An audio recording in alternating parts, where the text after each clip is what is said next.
bem-vindos ao DeepMed. Nessa temporada, a gente está mergulhando fundo nas dermatoses infecciosas. Hoje, nosso primeiro ato, vamos investigar 3 infecções bacterianas agudas, bem comuns, que aparecem bastante na pele: impétigo, erisipela e celulite. O material que a gente tem aqui para analisar hoje são anotações de aula bem completa, sabe? Inclusive com os insights do professor Mata. E a nossa missão aqui é entender direitinho como diferenciar essas 3. Porque, olha, às vezes elas podem confundir um pouco no começo. Ok, então vamos lá. Vamos organizar isso. O ponto-chave, como a gente vai ver, é a profundidade da infecção.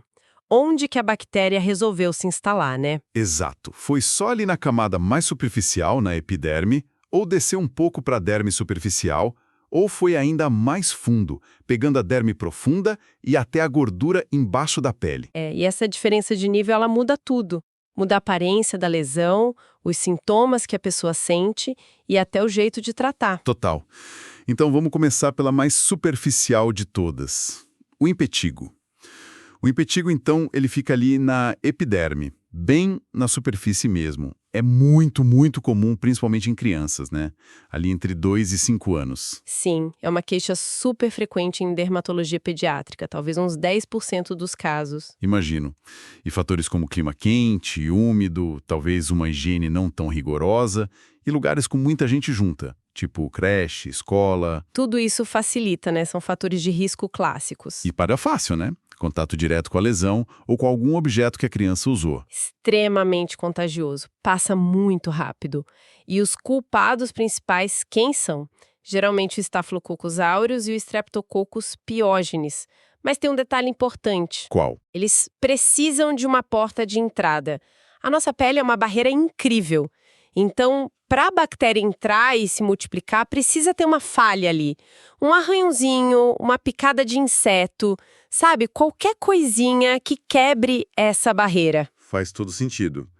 E, clinicamente, a gente vê o impétigo de 2 formas principais, certo? Isso, 2 apresentações clássicas. A mais comum, acho que uns 70% dos casos, é o impétigo não bolhoso ou crostoso. Como ele é? Ele começa geralmente com umas bolinhas bem pequenas, de pus ou de água, sabe? Vesículas ou pústulas, mas elas estouram muito rápido. Ah, e aí vem aquela marca registrada. Exato, aquelas crostas grossas, meio amareladas, cor de mel, as famosas crostas melicéricas.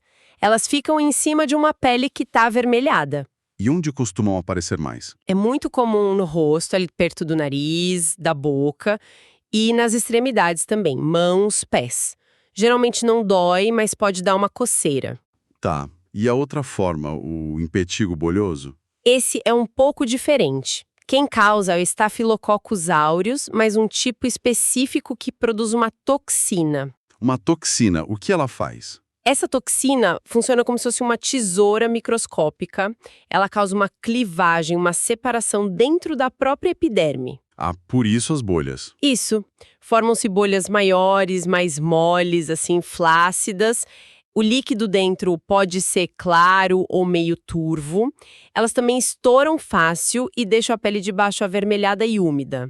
E a localização muda também. Muda um pouco. O bolhoso gosta mais de aparecer no tronco, nas nádegas, nos membros, diferente do crostoso que prefere o rosto. E se a gente olhasse no microscópio, na dermatopatologia, a gente veria essa diferença claramente. No não bolhoso, é aquele acúmulo de pus, de neutrófilos, logo abaixo da camada córnea, formando a crosta.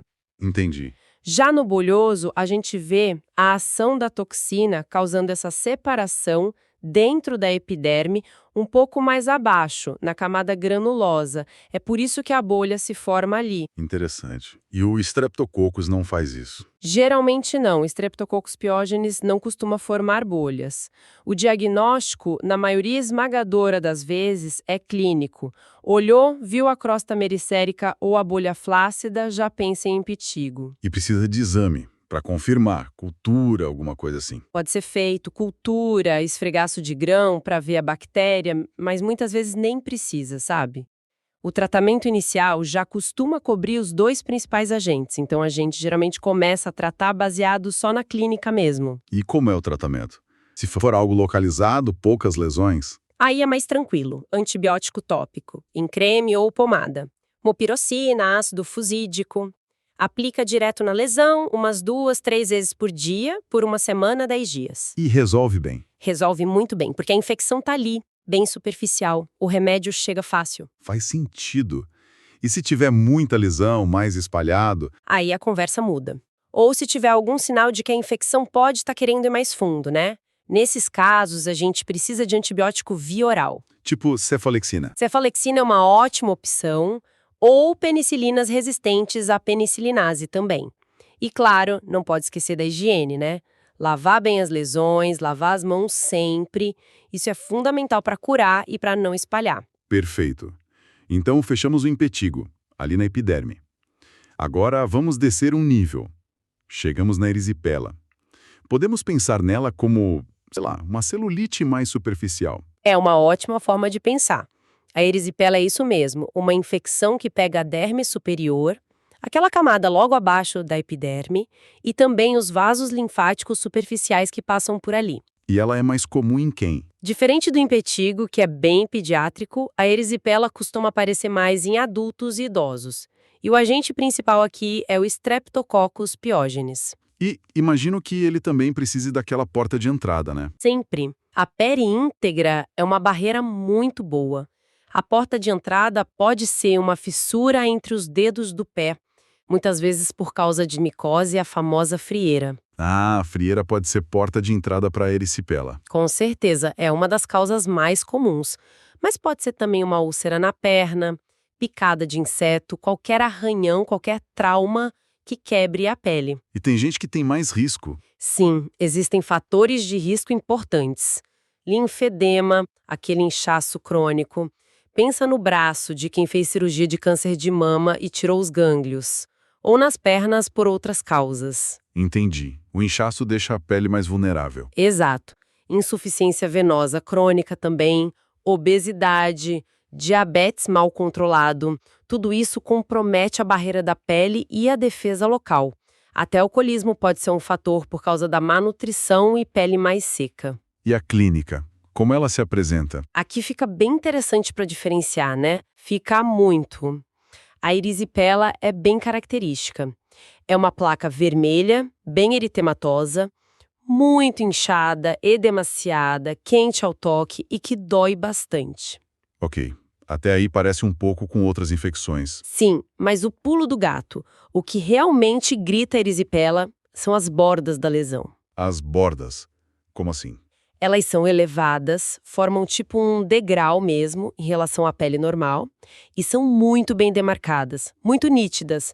Você consegue quase traçar uma linha onde a infecção termina. Ah, entendi. Borda nítida e elevada. Isso. A pele pode ficar até com aquele aspecto de casca de laranja, sabe?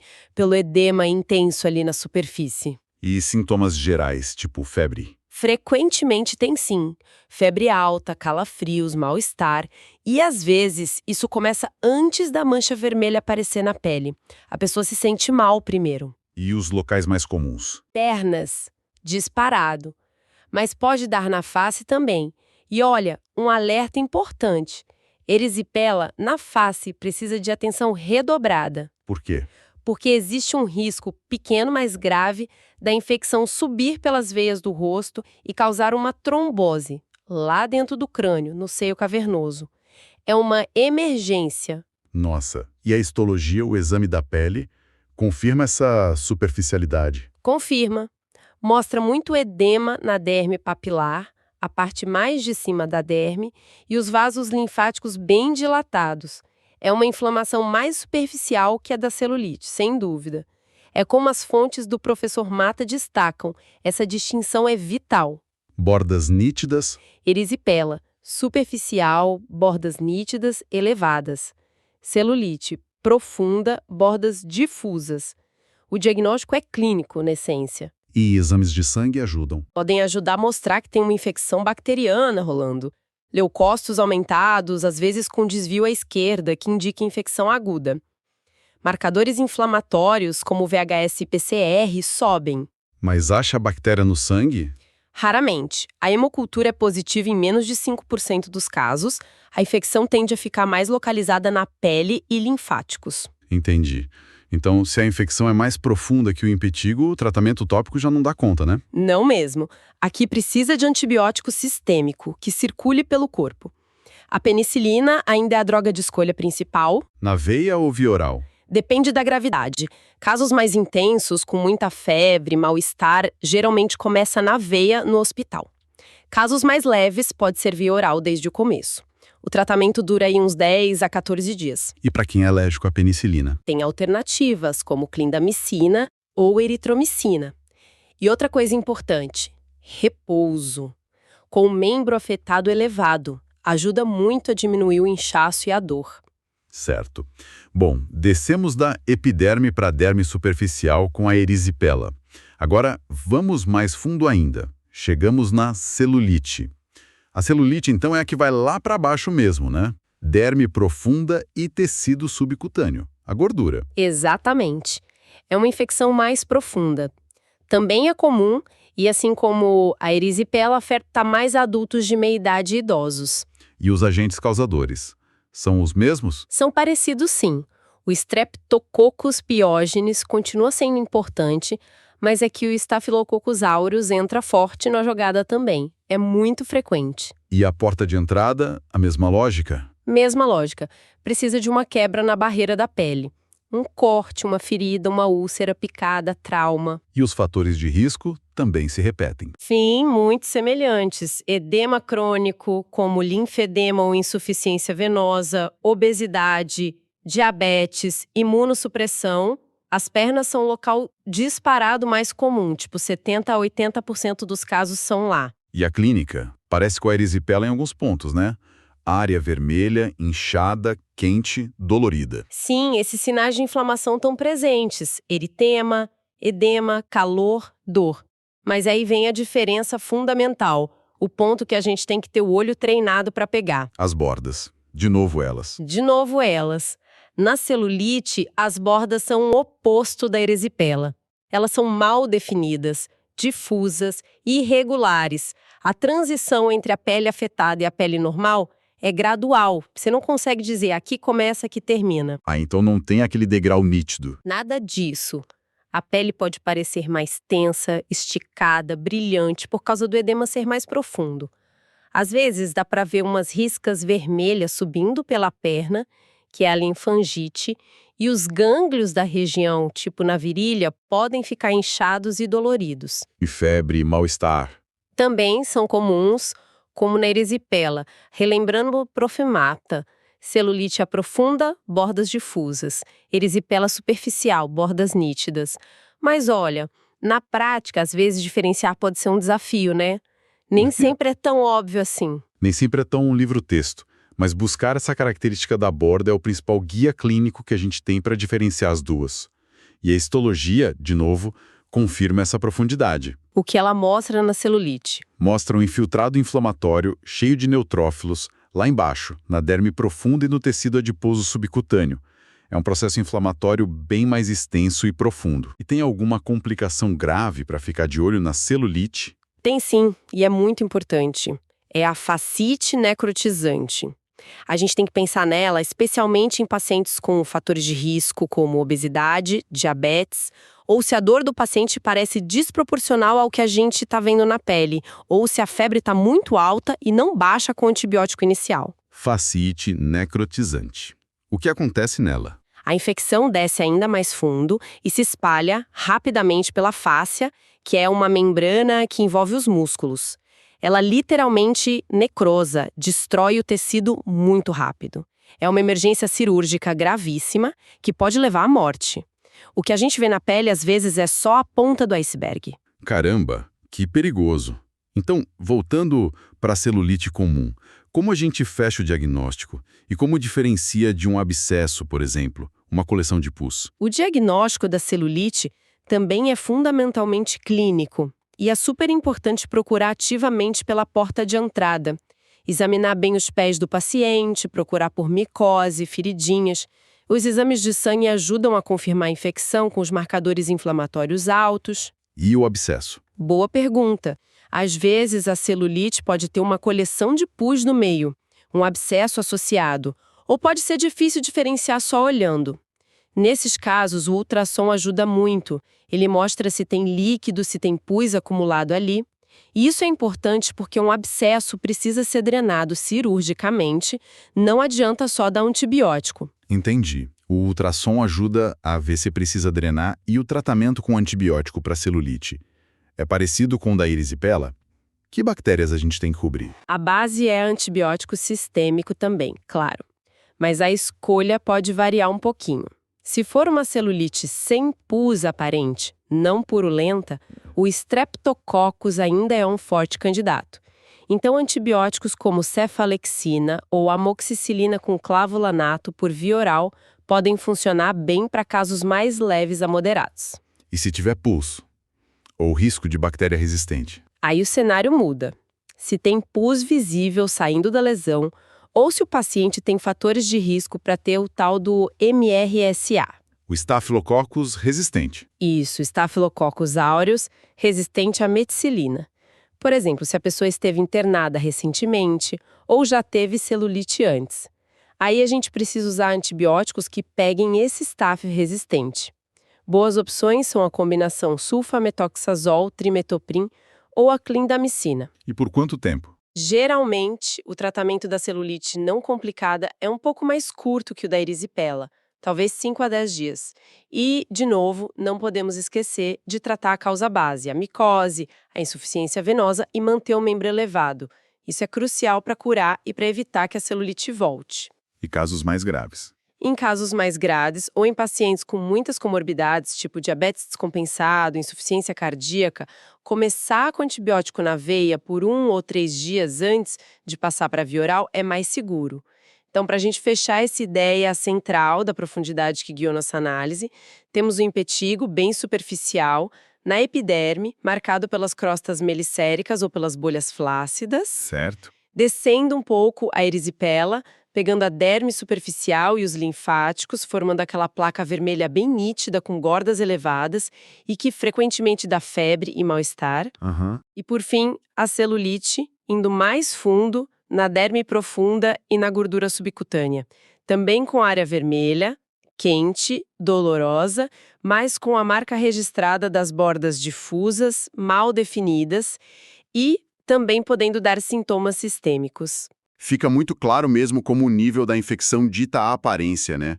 E essa diferença visual chave entre erisipela e celulite, focada nas bordas mesmo que às vezes sutil, é o ponto crucial para o raciocínio clínico.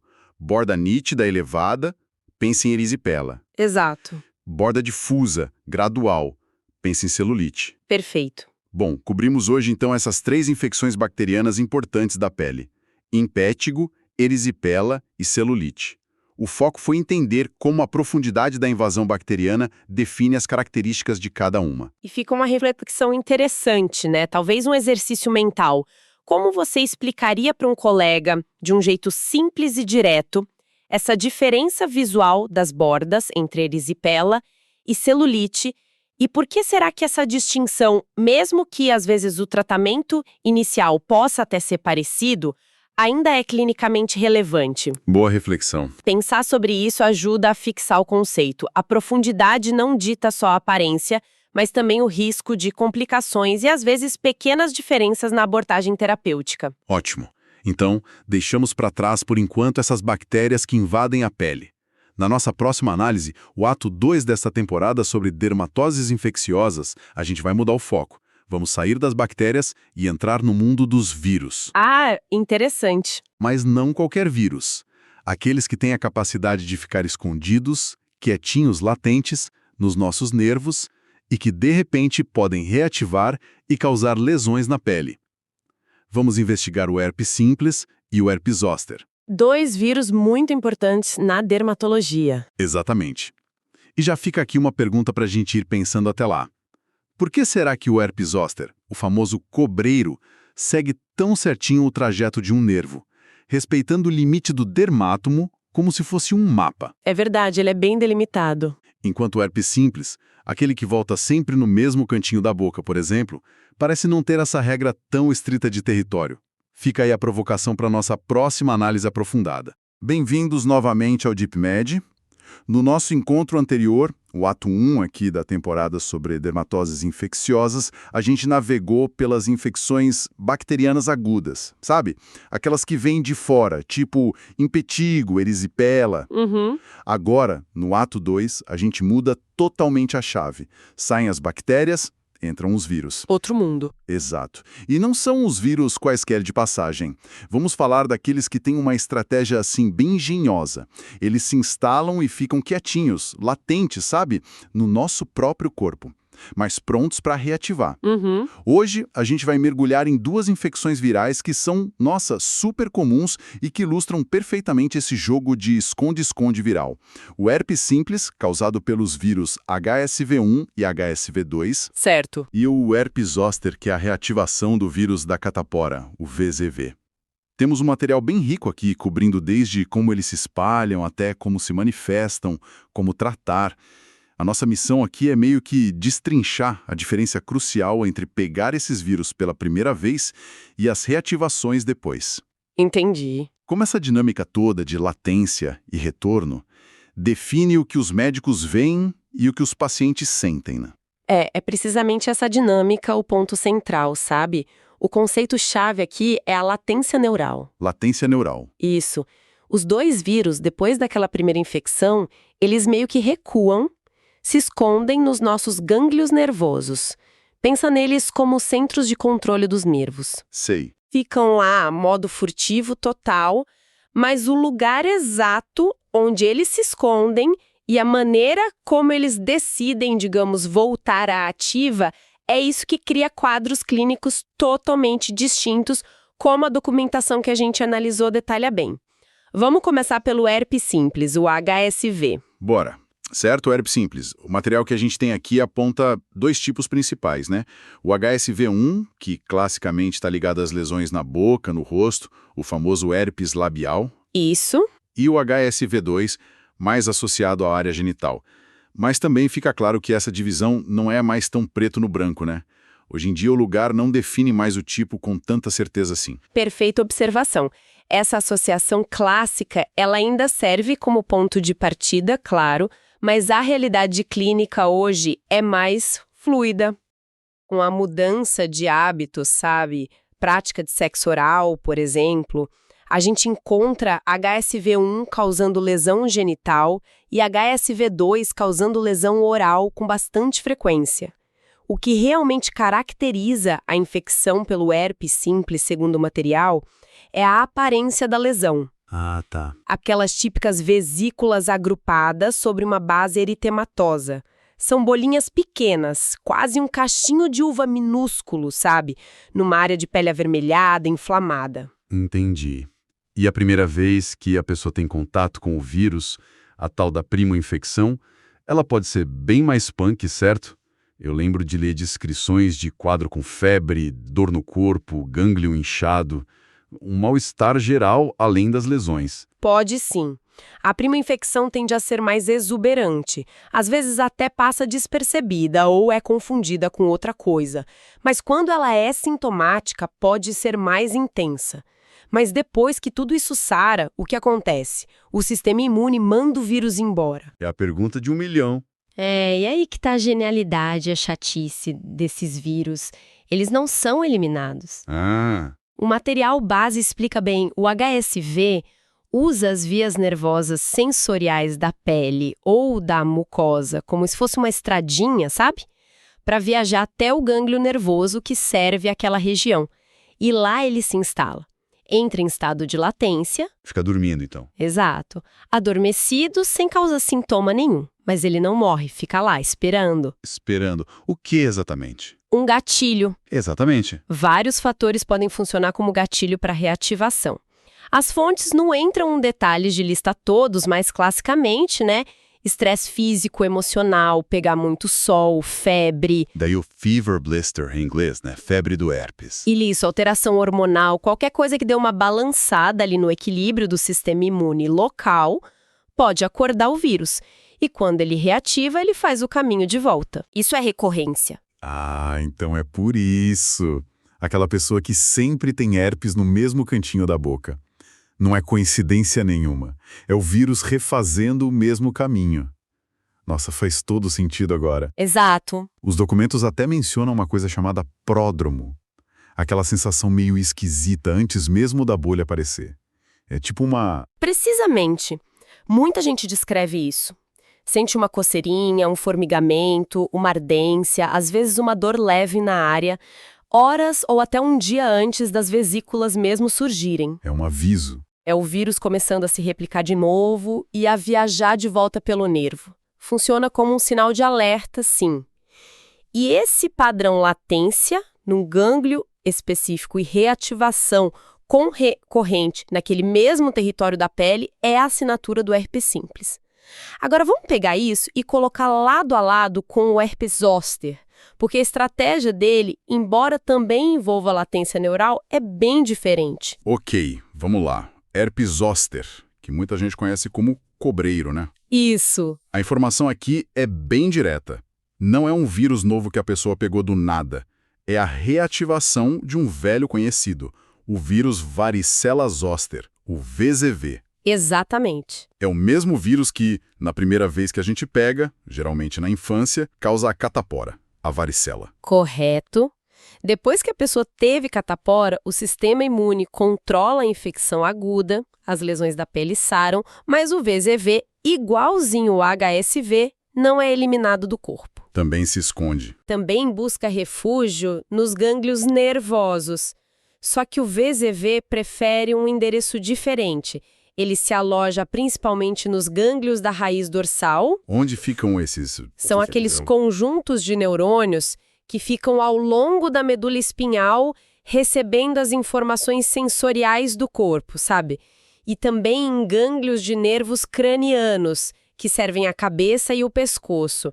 E ali ele pode ficar dormente por muitos anos, décadas até. Caramba. E o que tira esse VZV desse sono profundo depois de tanto tempo? O material que a gente viu aponta muito para a questão da imunidade, né? Especificamente a imunidade celular. Cita fatores como o envelhecimento, o que chamam de imunossenescência, né? Um declínio natural das defesas com a idade. Isso. Mas também condições que derrubam a imunidade. Infecção por HIV, quimioterapia, uso de corticoide por muito tempo, gente transplantada e até estresse forte ou doença crônica. Perfeito. Isso bate muito com a observação de que catapora é doença de criança e zoster aparece mais em idosos ou em quem está com imunidade mais baixa. Faz sentido. Perfeita ligação. É exatamente isso. A nossa imunidade celular, ela mantém o VZV latente sob vigilância constante. Quando essa vigilância específica contra o VZV diminui, por algum desses motivos que você falou, o vírus encontra uma brecha para reativar, dentro daquele gânglio onde ele estava escondido.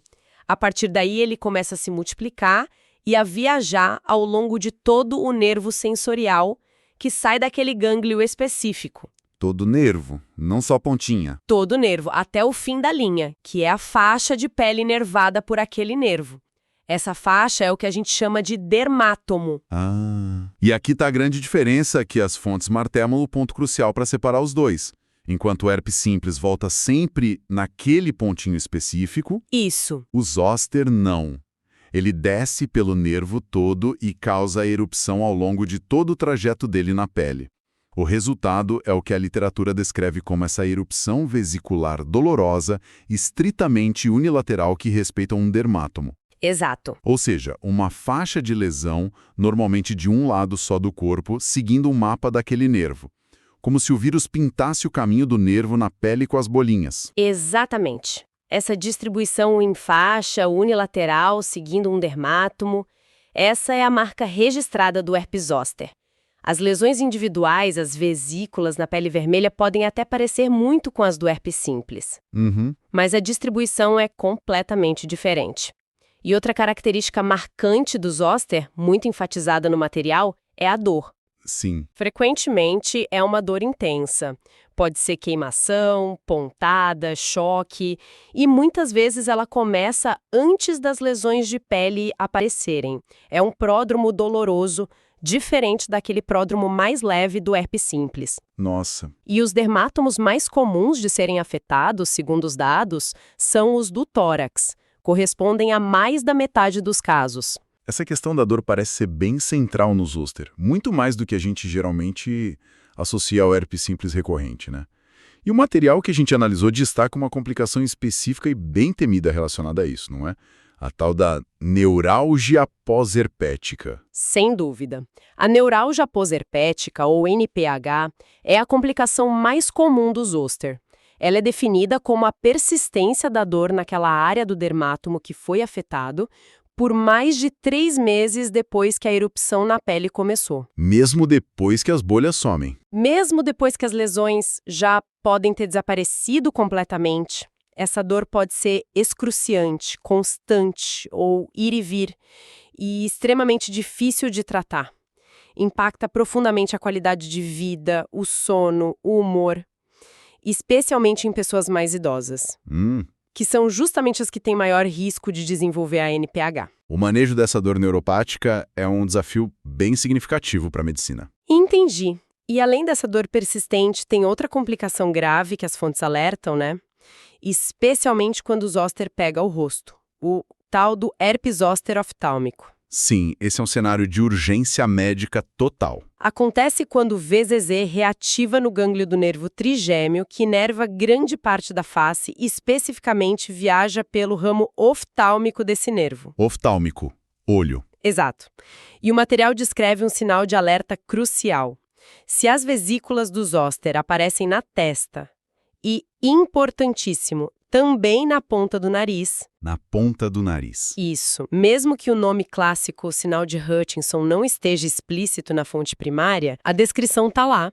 E a implicação é claríssima. E por que a lesão na ponta do nariz é um sinal tão perigoso assim? Porque o ramo do nervo oftálmico que inerva a ponta do nariz, o ramo nasociliar, é o mesmo que também envia fibras para inervar estruturas dentro do olho, como a córnea, a úvea. Nossa. Então, lesão na ponta do nariz significa que tem um risco altíssimo de o vírus estar ativo dentro do olho. E aí pode causar inflamações graves, ceratite, uveíte, retinite e levar a complicações permanentes, inclusive cegueira. Caramba, sério. Por isso, qualquer suspeita de zoster oftálmico, especialmente com esse sinal, exige avaliação oftalmológica imediata e tratamento antiviral agressivo.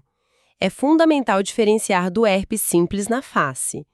O simples também pode afetar os olhos, claro, mas geralmente não segue um dermátomo tão estrito e não carrega esse mesmo nível de risco iminente associado a pegar a ponta do nariz. Entendi. É uma situação bem crítica mesmo.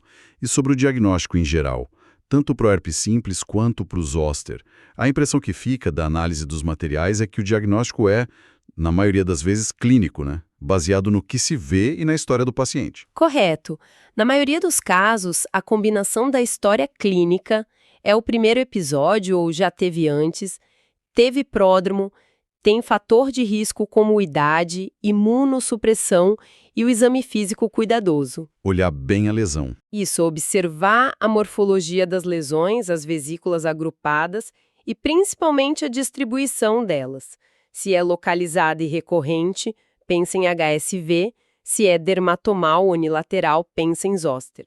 Isso costuma ser suficiente para o diagnóstico. E testes de laboratório. Testes como o PCR, para detectar o DNA do vírus no líquido da vesícula, podem confirmar em casos que fogem do padrão, ou que são muito graves, ou quando fica alguma dúvida, sabe?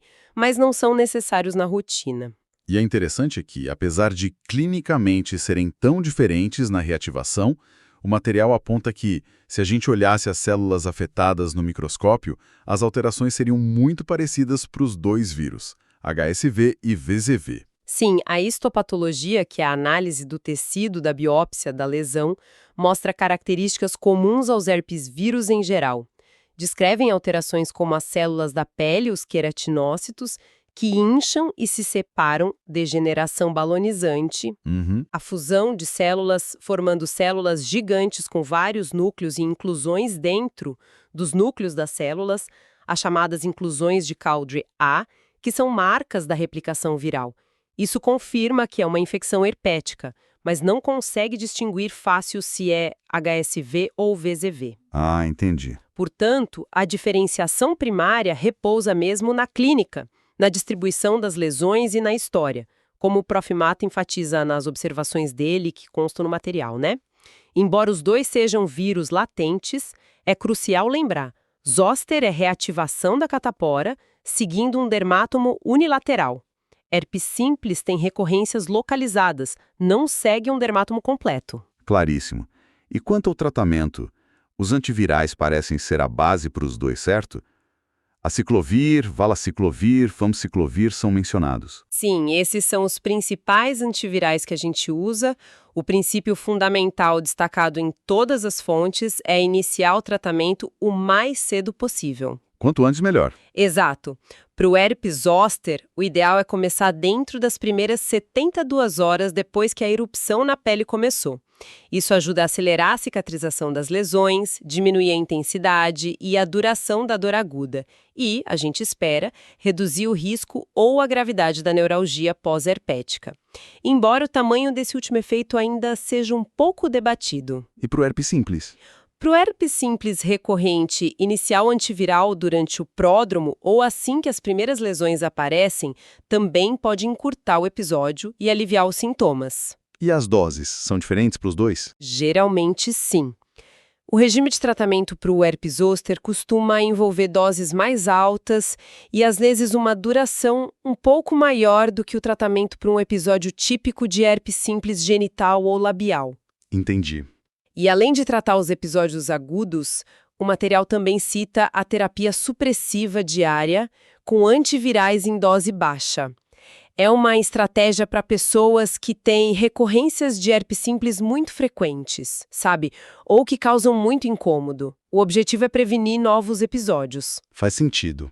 E voltando à questão da imunossenescência e do risco aumentado de zoster com a idade, a gente tem a vacinação como ferramenta preventiva importante, né? Recomendada para adultos mais velhos para reduzir a chance de ter zoster e principalmente as complicações dolorosas como a NPH. Isso conecta direto com a base imunológica da reativação. Excelente. Então vamos só amarrar a mensagem central que a gente tirou desses materiais sobre esses dois vírus que jogam esse esconde-esconde nos nossos nervos. Vamos lá. O herpes simples HSV1 ou HSV2 causa uma infecção inicial, se esconde no gânglio nervoso daquela área específica e, quando reativa, causa lesões recorrentes, as vesículas agrupadas, sempre naquele mesmo local ou muito perto dali. Perfeito. Recorrência localizada. Já o herpes zoster é a reativação tardia do vírus da catapora, o VZV, que ficou lá adormecido por anos nos gânglios da raiz dorsal ou cranianos. Quando a imunidade celular cai, ele reativa e viaja ao longo de um nervo específico, causando uma erupção dolorosa em faixa, as vesículas, de um lado só, seguindo o mapa de um dermátomo. Exato. Reativação dermatomal unilateral. E entender essa diferença não é só para acertar o nome da doença, né? É para antecipar riscos e complicações bem diferentes. A dor neuropática crônica que pode vir com o zoster, A NPH. versus as recorrências incômodas do herpes simples. Isso exige abordagens de manejo e prevenção também bem diferentes, como a vacinação focada na população de maior risco para o zoster. Precisamente. Bom, deixamos então para trás o ato 2, focado nesses vírus latentes e suas estratégias de reativação. No nosso próximo encontro, o ato 3 da nossa temporada, a gente vai mergulhar numa doença infecciosa crônica fascinante e complexa, a hanseníase. Uma doença onde a batalha não é só contra o bacilo que causa ela, mas fundamentalmente sobre como o nosso próprio sistema imunológico responde a ele, determinando formas clínicas radicalmente diferentes. E para conectar o que a gente viu hoje com o que vem pela frente e deixar uma reflexão, vamos pensar de novo na neuralgia pós-herpética. A gente viu que a reativação do zoster está ligada à queda da imunidade celular e que a NPH é mais comum e severa em idosos. Certo? Certo. Mesmo que o tratamento antiviral controle a replicação do vírus na pele, por que a dor pode persistir por tanto tempo, às vezes anos? O que mais está acontecendo naquele nervo afetado, além da inflamação aguda causada pelo vírus? Boa pergunta. Talvez a resposta envolva não só o dano que o vírus causou no início, mas também processos inflamatórios crônicos, alterações na própria estrutura e função do nervo, e como tudo isso interage com o envelhecimento natural, tanto do sistema nervoso quanto do sistema imune. Fica aí a pergunta sobre essa complexa interação neuroimune na dor crônica. Olá, bem-vindos a mais uma exploração aqui no DeepMed. Depois de passarmos pelas infecções bacterianas agudas e pelos vírus que ficam mais escondidos, né? Chegamos hoje num tema, olha, fascinante, a hanseníase. A gente está falando de uma doença infecciosa crônica, causada por uma bactéria, assim, meio parente da tuberculose, o Mycobacterium lepre. A transmissão não é tão simples, viu? Precisa de um contato bem próximo, prolongado, com pessoas que têm a forma que mais transmite, a multibacilar, e que ainda não começaram a se tratar. E ela tem uma coisa bem particular, um período de incubação que pode ser longo, às vezes anos ou até décadas, para a doença das caras. Mas o que realmente chama a atenção na hanseníase, e vai ser nosso foco aqui, é que ela não é uma doença com uma cara só. É mais como um espectro, sabe? Uma régua com dois pontos bem diferentes. E o que define onde cada pessoa vai parar nesse espectro não é tanto a bactéria em si, mas o jeito como o sistema de defesa de cada um reage a ela. Vamos tentar entender bem essa diferença entre o polo tuberculoide, que tem poucos bacilos, e o polo virchoviano, que tem muitos. E fica a pergunta, né? Por que na hanseníase a resposta do nosso próprio corpo parece ser mais decisiva para definir a doença do que a própria bactéria? É meio contraintuitivo, né? Para a gente começar a desenrolar isso, essa ideia de espectro é central, então. Não é uma doença única, são várias caras para a mesma infecção. Num lado dessa régua, a gente tem a forma tuberculoide. Como é que ela funciona? Exato. No polo tuberculoide, que a gente chama de TT, o que se observa é uma pessoa com um sistema imune, bastante eficiente contra essa bactéria específica. A defesa do corpo, principalmente um tipo de resposta que a gente chama de celular, onde as células T, os linfócitos TH1, atacam direto o invasor, essa resposta é muito ativa. Se a gente pegar uma amostra de pele e olhar no microscópio, a gente vê as células de defesa todas organizadinhas, formando umas barreiras, tipo um muro mesmo, ao redor dos poucos bacilos que estão ali. Isso é o granuloma bem formado. O resultado prático disso, a quantidade de bactérias no corpo da pessoa fica bem baixa. Entendi. O corpo reage com força e consegue, digamos, conter a multiplicação da bactéria. E lá no outro extremo dessa régua, o polo virchoviano, como é? No polo virchoviano, ou VV, a história é bem diferente, é o oposto, na verdade. A pessoa tem uma dificuldade específica em imuntar essa resposta celular forte contra o Mycobacterium lepra. O sistema imune dela não dá conta de combater o bacilo direito. Na biópsia, em vez daquele muro organizado que eu falei, o que a gente vê é mais uma bagunça inflamatória. Tem um monte de células de defesa, os macrófagos, só que eles estão abarrotados de bactérias. Viram o que a gente chama de células de Virchow, ou células espumosas. Parecem uns saquinhos cheios de bacilo. Aí a quantidade de bacilos no organismo é altíssima. E uma coisa curiosa, mesmo com essa infiltração toda, tem uma faixinha de pele logo abaixo da epiderme que costuma ficar limpa, sem essa inflamação toda. É a famosa faixa de Una, um detalhe que ajuda a identificar essa forma. Nossa, que contraste. De um lado uma batalha controlada, do outro quase uma invasão sem muita resistência. E tem um meio termo entre esses dois polos. Tem sim. E na verdade é bem comum. São as formas que a gente chama de dimorfas ou borderline. Como o nome já diz, elas ficam ali no meio do caminho. Apresentam características tanto do polo tuberculose quanto do virchoviano. São consideradas formas instáveis, sabe? A resposta imune da pessoa pode mudar com o tempo e ir mais para um lado ou para o outro. E o próprio bacilo, o M. lepra, ele é interessante. Ele se multiplica muito, muito devagar. Isso explica, em parte, aquele tempão de incubação. E a gente não consegue cultivar ele em laboratório como faz com outras bactérias. Ele tem uma preferência clara por viver dentro das células, principalmente nos nervos periféricos e na pele. Gosta desses lugares. Ok. Então, essa relação entre a resposta imune e a quantidade de bacilos é o ponto central. Como é que isso se reflete na prática clínica para o médico que está avaliando o paciente e precisa decidir o tratamento?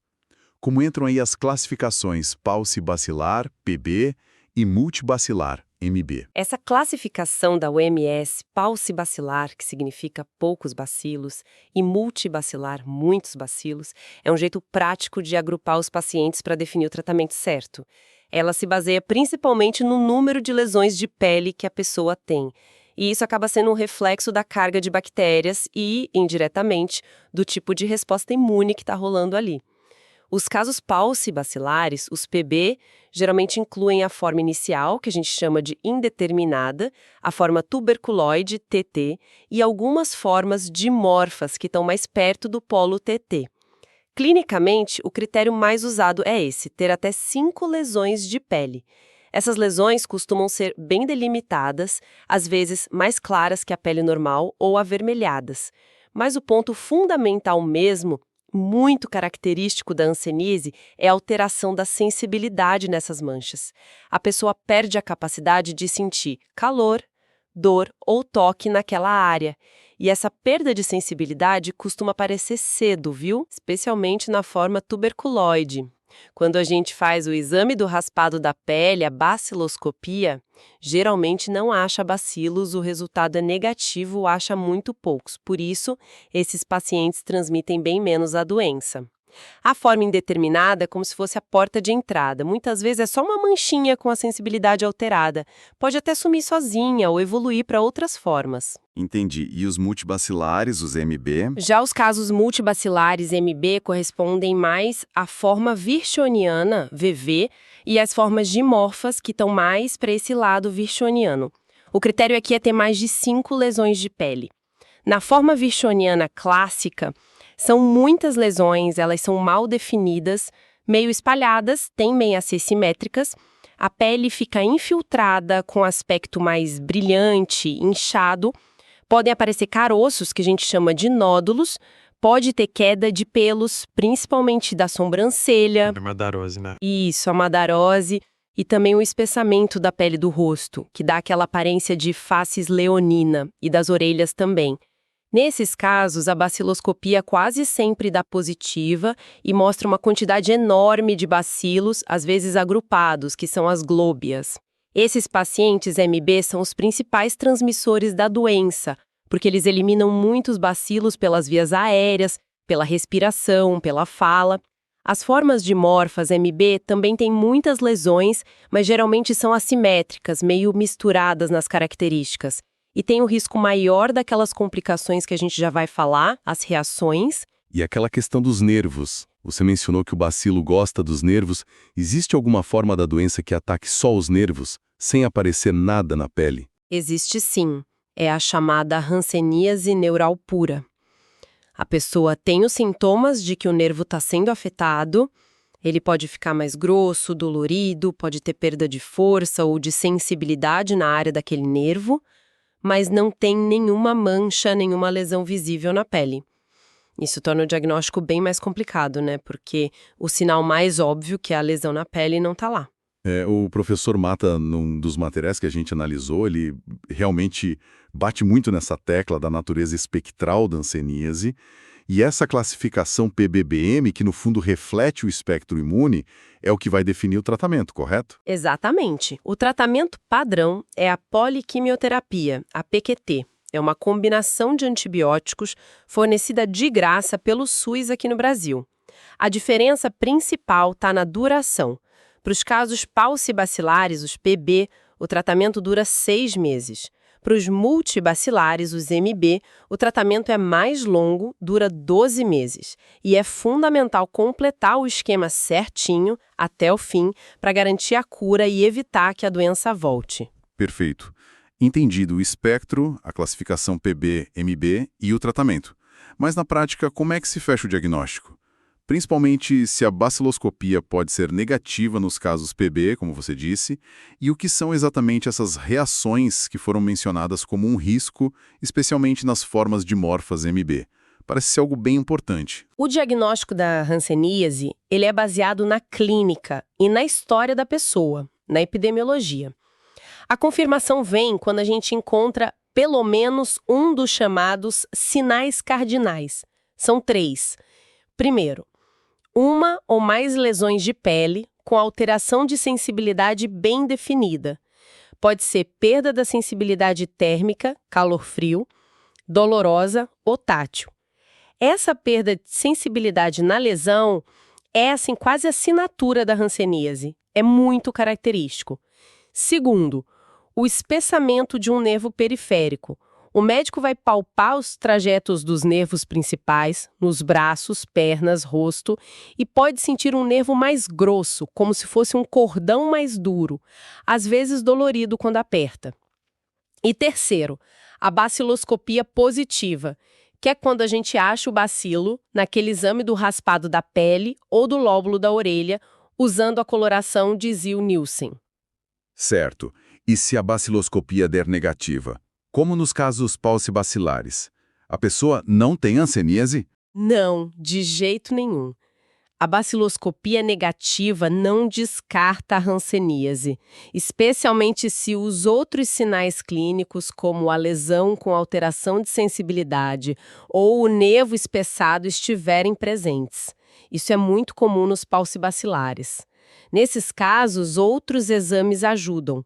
A biópsia da lesão de pele com a análise no microscópio, a histopatologia pode mostrar aqueles padrões que a gente conversou, os granulomas organizados no TT, o infiltrado difuso no VV ou algo misto nos dimorfos.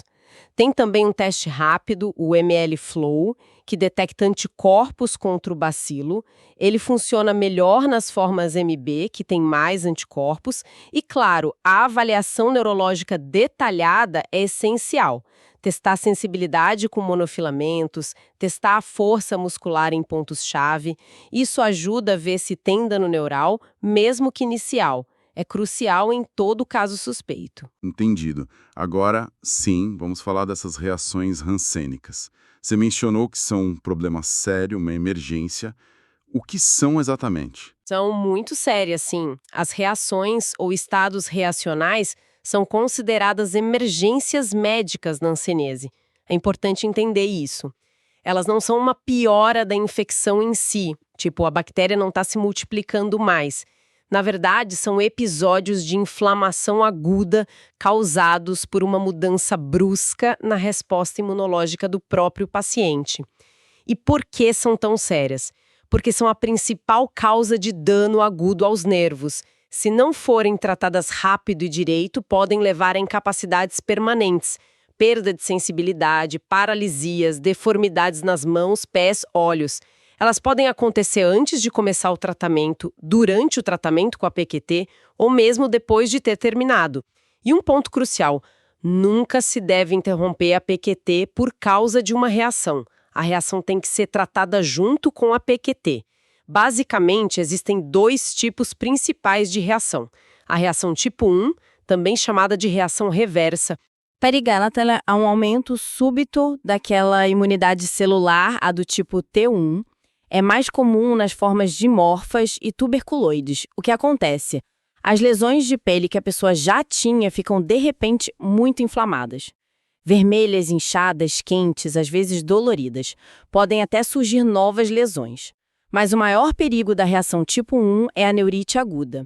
O nervo inflama muito rápido, causando dor intensa no trajeto do nervo, perda de sensibilidade ou de força na área que ele controla.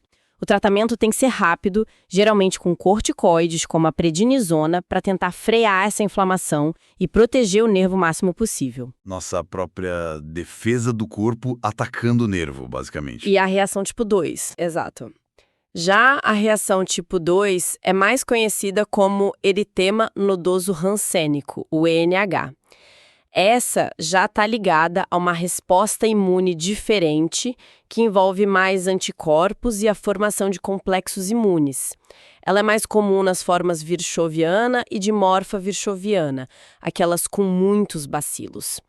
O quadro clássico é o aparecimento súbito de vários caroços, nódulos, que são vermelhos, quentes e muito dolorosos. Geralmente aparecem mais nos braços e pernas.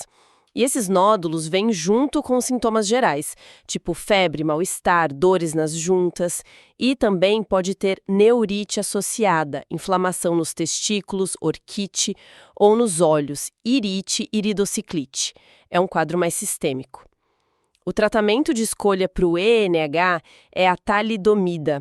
Ela funciona muito bem para controlar esses sintomas, mas, claro, tem um controle super rigoroso por causa do risco gravíssimo de malformações se usado por mulheres grávidas. A prednisona também é uma opção, especialmente se tiver neurite junto ou se a talidomida não puder ser usada. Impressionante como o sistema imune que deveria proteger pode acabar causando tanto problema durante a doença.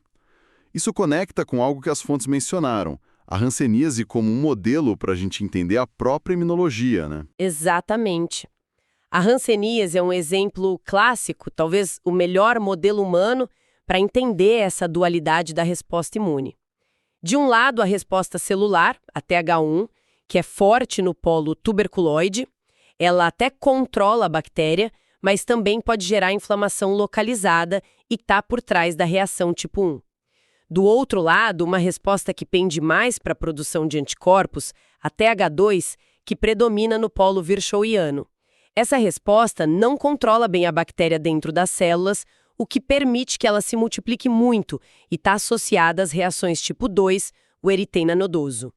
É como um laboratório natural para a gente estudar como a imunidade humana funciona e como ela pode ter dois gumes. E trazendo isso para a nossa realidade aqui no Brasil, a hanseníase, infelizmente, ainda é um problema de saúde pública importante. Ela está muito ligada a condições socioeconômicas mais difíceis, à pobreza, a dificuldades de acesso à saúde. Por isso, encontrar os casos cedo, diagnosticar rápido, tratar corretamente e até o fim com a PQT é fundamental, não só para curar a pessoa, mas para evitar as sequelas, principalmente o dano nos nervos, que pode ser incapacitante, e também para interromper a cadeia de transmissão na comunidade, investigar as pessoas que convivem próximo dos pacientes, os contatos, e vaciná-los com a BCG também são estratégias importantes nesse controle. Certo. Então, vamos recapitular os pontos-chave dessa nossa análise da hanseníase. A mensagem principal é que ela se manifesta de formas muito diferentes dependendo da resposta imune de cada pessoa, formando um espectro. No extremo, temos o polo tuberculoide, geralmente paucibacilar, PB. A pessoa tem uma resposta imune celular forte, por isso tem poucas lesões, mas com perda de sensibilidade importante e poucos bacilos. No outro extremo, o polo virchowiano, geralmente multibacilar, MB.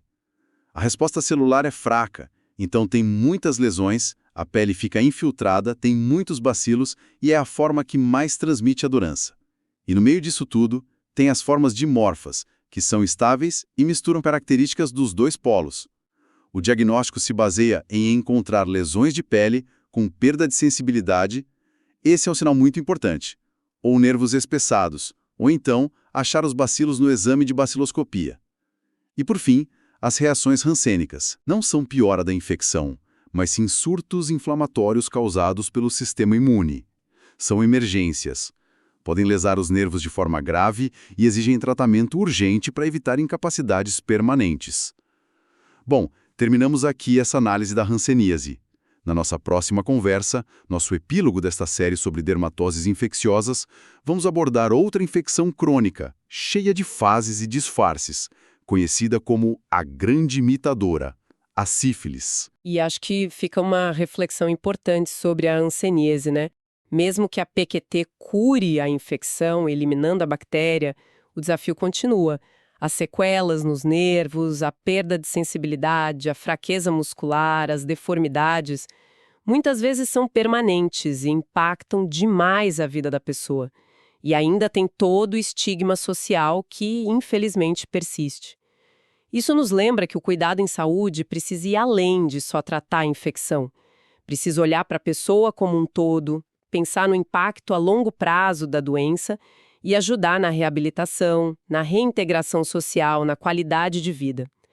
Fica a pergunta: como a gente lida melhor com as consequências de uma doença onde a nossa própria defesa, o nosso sistema imune, foi parte tão crucial do problema?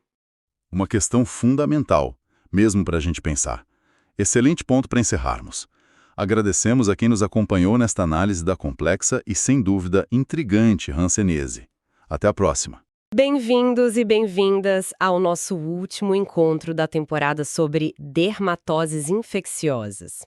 E para a gente fechar, vamos mergulhar fundo na sífilis.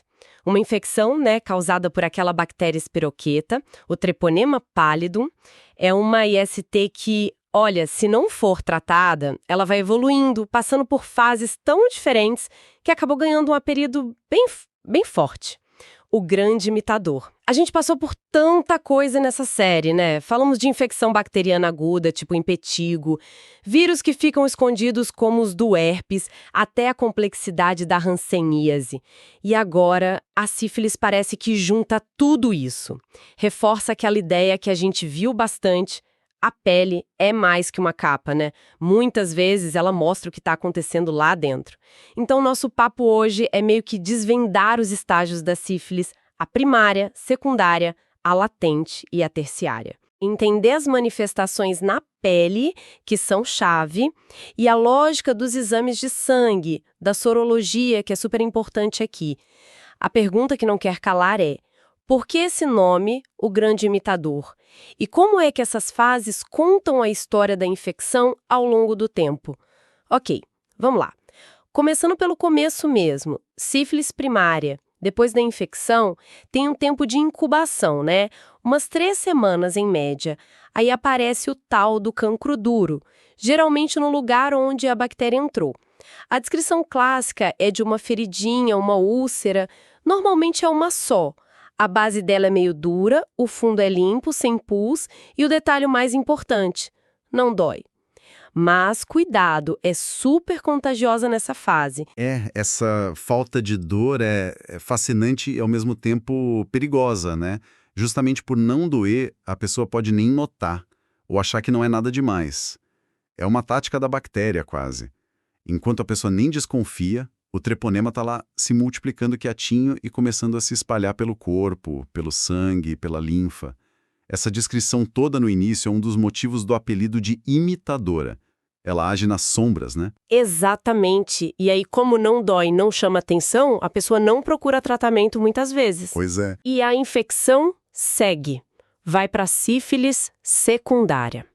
Isso acontece umas 4 a 10 semanas depois que o cancro some, mais ou menos. Essa fase já mostra que a bactéria se espalhou geral, É sistêmica. E aqui o imitador mostra que veio. As lesões na pele são polimorfas, podem ser de vários tipos.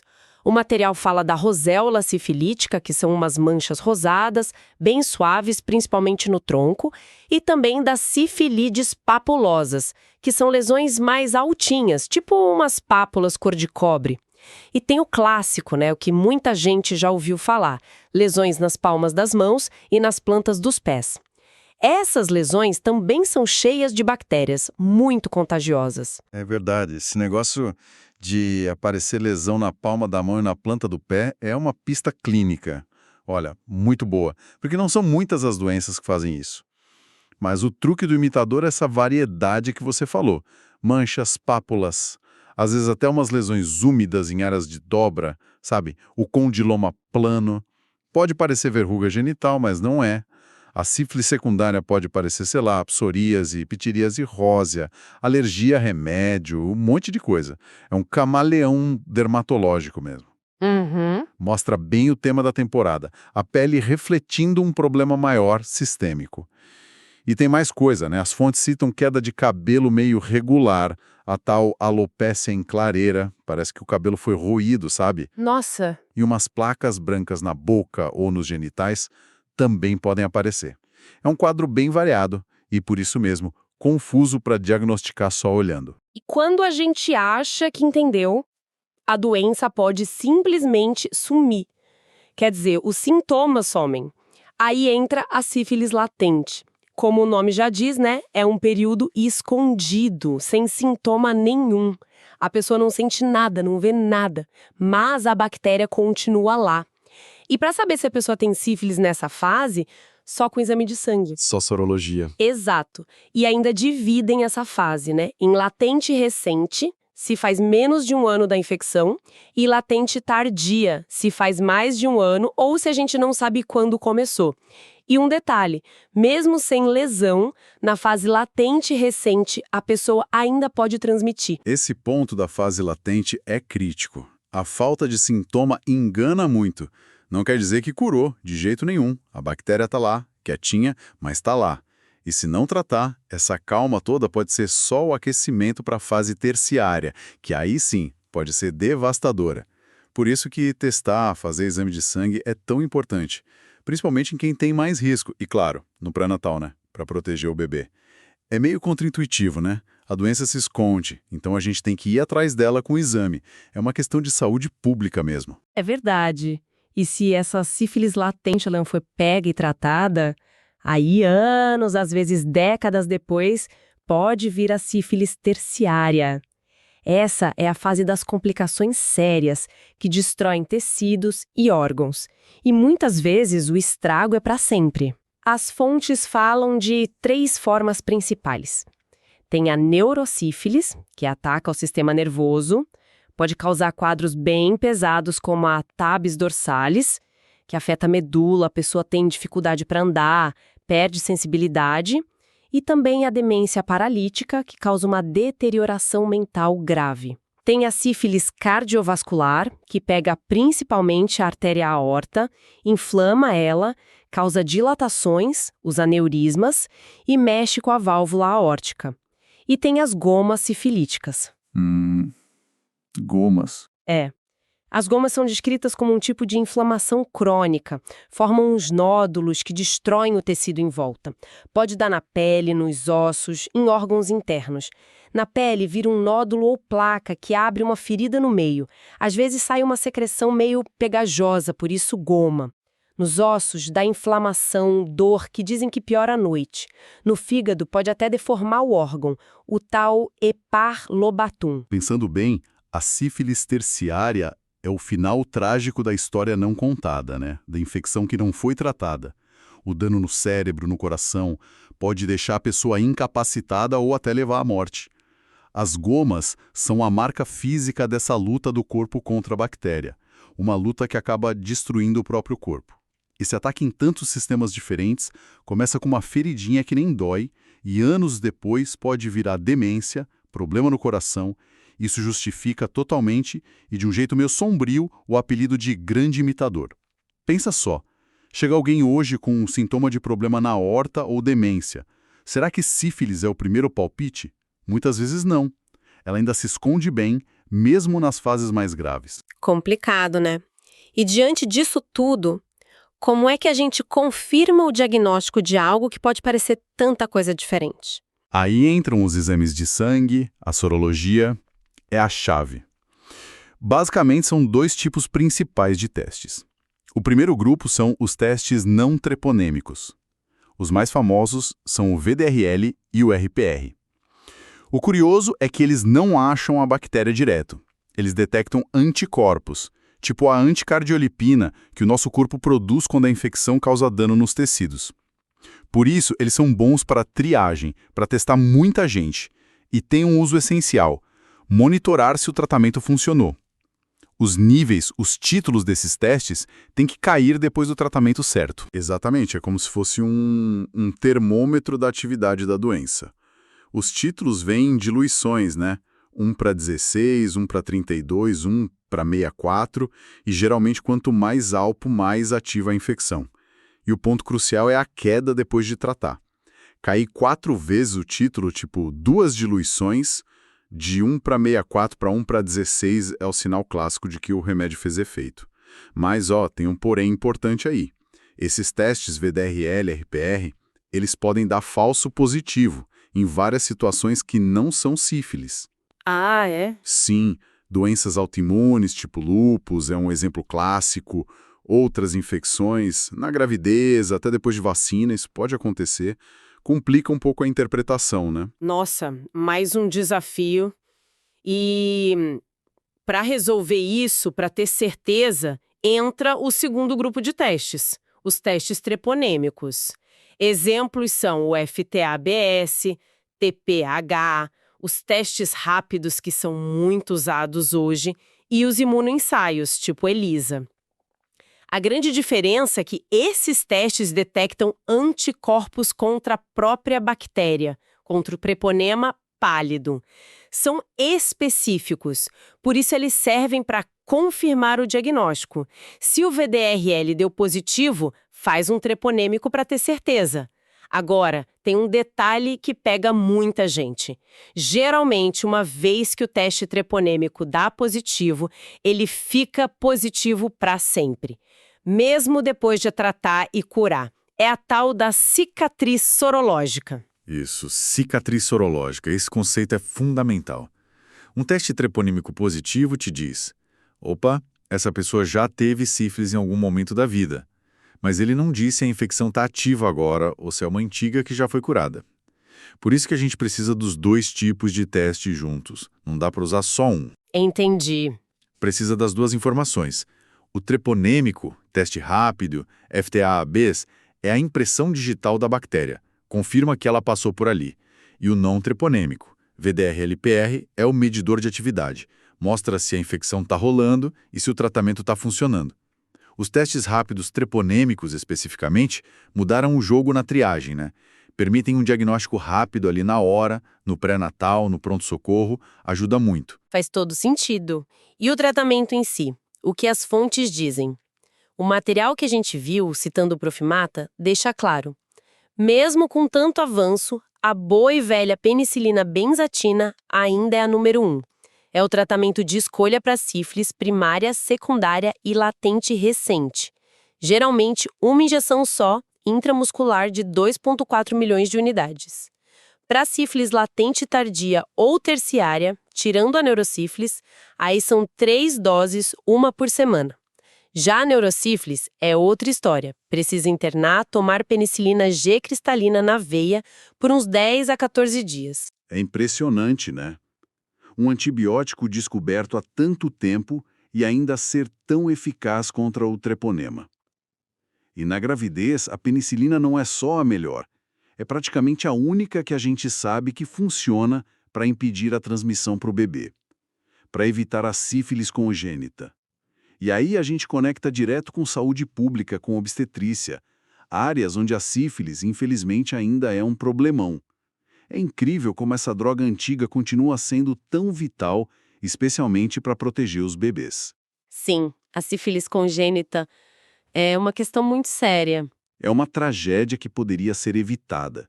As consequências para o bebê são terríveis, mas a prevenção é totalmente possível. Basta rastrear direito a gestante e tratar se precisar. Por isso que o exame no pré-natal, o VDRL ou teste rápido, não é favor, é obrigatório. E o ideal é repetir durante a gestação. As manifestações no bebê podem ser precoces ou tardias. Como assim? A forma precoce aparece até os 2 anos de idade. Pode ter lesão na pele, tipo bolhas nas mãos e pés, sabe? O pênfigo palmo plantar. Rinite que não sara, às vezes com sangue, a coriza sifilítica. Fígado e baço aumentados. E inflamação nos ossos, a osteocondrite, que dói muito. O bebê pode até parar de mexer um braço ou perna por causa da dor. A pseudoparalisia de Parrot. Nossa, que pesado! E tem a forma tardia, depois dos 2 anos. São as sequelas que ficam para sempre. Marcas da infecção que não foi tratada lá atrás. Tipo, a tíbia fica curvada para frente, tíbia em lâmina de sabre, o nariz afunda no meio, nariz em cela, a testa fica grande, fronte olímpica. Os dentes da frente, os incisivos, podem nascer deformados, com um corte no meio. Dentes de Hutchinson. Pode dar inflamação na córnea, que leva à cegueira, ceratite intersticial. E surdez, surdez neurosensorial. A combinação desses 3 últimos, dente, olho e ouvido, é a tríade de Hutchinson. É um lembrete bem triste do que a falta de tratamento na gravidez pode causar. Terrível! E se a pessoa tiver alergia à penicilina? Tem alternativa? Tem sim. Se não for gestante, as fontes citam doxiciclina, que é comprimido, ou ceftriaxona, que é injeção. Mas e aí vem um ponto crucial de novo. Se for gestante e alérgica, o caminho é outro. A indicação é fazer a dessensibilização à penicilina. Isso tem que ser feito no hospital, com segurança, porque a penicilina é a única que garante a proteção do bebê contra a sífilis congênita. Não dá para arriscar. Exatamente. Ufa! Então, para a gente amarrar tudo, fizemos essa viagem pela sífilis, o tal grande imitador, vimos a fase primária, com aquela ferida que não dói, a secundária, com a explosão de lesões diferentes, muitas vezes nas mãos e pés, a fase latente, aquele silêncio perigoso que só o exame de sangue pega, e a terciária, com as consequências graves no cérebro, coração, vasos e as tais gomas. E entendemos que o diagnóstico precisa juntar a suspeita clínica com a leitura esperta dos exames, os não treponêmicos tipo VDRL para rastrear e ver a resposta ao tratamento e os treponêmicos tipo teste rápido para confirmar que é sífilis mesmo. Perfeito. E para fechar essa lógica, vamos ao aquele exemplo rápido que o material trouxe. Imagina um paciente. Chega com VDRL 1 para 64 e teste rápido positivo. E tem lesões nas palmas e plantas. Qual o diagnóstico mais provável? Lesão clássica, VDRL alto. Sífilis secundária, certo? Certo. Ok. Ele trata com o penicilina direitinho. Meses depois, repete os exames. O VDRL caiu para 1 para 4. Ótimo, caiu 4 diluições. Sinal de cura. Mas o teste rápido continua positivo. E aí? É reinfecção ou está curado? Nesse caso, indica cura. Ou, melhor dizendo, cicatriz sorológica. O treponêmico fica positivo mesmo, é o esperado. O VDRL é que mostrou a queda, confirmando que o tratamento funcionou. Esse exemplo mostra bem na prática por que tem que entender a dinâmica dos dois testes. Muito bom. E com essa análise da sífilis, a gente fecha não só esse assunto, mas encerramos nossa temporada sobre dermatoses infecciosas. Foi uma jornada, né? Passamos por bactérias, vírus escondidos, micobactérias danceníase e agora a espiroqueta da sífilis. Vimos como todos eles usam a pele como porta de entrada, como campo de batalha e muitas vezes como um espelho, mostrando doenças que vão muito além da superfície, desde um impétigo até a complexidade da sífilis. Fica então uma última provocação, para a gente pensar um pouco mais. Sabendo dessa habilidade incrível da sífilis de se disfarçar, de imitar tanta coisa, e de poder ficar anos quieta antes de causar um estrago enorme, como seria a saúde pública se a gente dependesse só de aparecer sintoma para diagnosticar? Que diferença faria ter um rastreamento com exames de sangue mais amplo, mais ativo, especialmente naquelas populações que a gente sabe que são mais vulneráveis? Fica a reflexão sobre o valor de vigiar de perto e diagnosticar cedo, esses inimigos tão escorregadios como a sífilis.